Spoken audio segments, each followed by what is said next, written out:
In this video, I will be showing you how to create an image generation tool with Base44. Let's get started.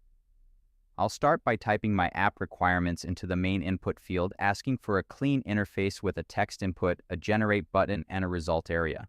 Once I click the build button, I can watch as the AI begins to construct the entire application from scratch. On the left side of the screen, the progress tracker shows the AI writing the styles, configuring the image results, and setting up the home page architecture. It is an incredibly efficient way to develop a functional web application in just a few minutes without writing a single line of code. Now that the app is built, I'm ready to take it live. I'll click the Publish button in the top right corner, set the visibility to public, and confirm the publication.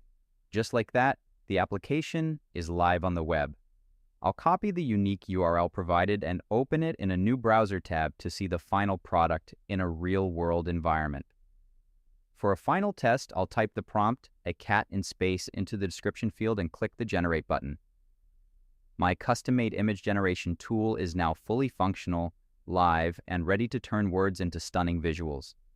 If you found this walkthrough helpful, please consider liking the video and subscribing for more quick tips and tutorials.